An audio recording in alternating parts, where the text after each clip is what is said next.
I guess this project was funded for the key objective that was creating the missing link of walking and cycling shared facility that connects the city and creates actually a cycleway around the harbour as well, all the way to Eastbourne. It was a coordinated plan between Hutt City Council, Greater Wellington Regional Council, NZTA and Wellington City Council. So that was a key objective. So when you build something like that, when you always think how we can achieve other objectives and what drives your design philosophy. And one of the key philosophies for us was to future-proof this asset from the climate change and sea level rise and wave overtopping and spray, and all of that was part of our design development. And we design developed such that it's future-proofed.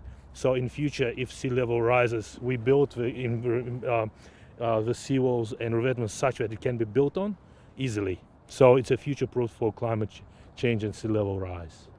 Oh, look, I mean, as Ulvi touched on at the start, we have currently a configuration of State Highway 2, which is not at all safe for a multimodal operation.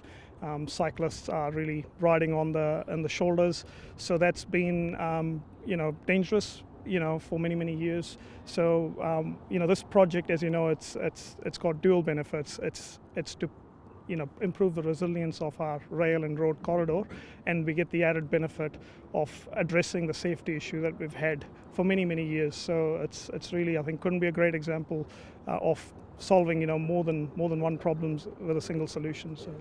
So we have a couple of funding contributions from our partners, Greater Wellington Regional Council and Wellington City Council, but the majority of this project is funded by National Land Transport Fund, which is funded by every time you fill up your car, you pay tax, and every time you buy a RUC, like road user charges, you pay towards that fund, and that fund funds activities for roading activities and walking and cycling activities, which constitute the majority of the funding for this project. It's been actually a lifeline for Wellington, this project. Yes. Actually, when you think about currently, there's not a range of live projects underway. Major. So Wellington's been quiet for a while. So really, this project has helped retain talent and capability in the region, because it's very hard to train people and retain people.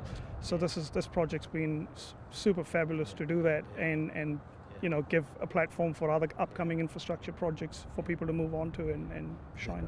Yeah, great.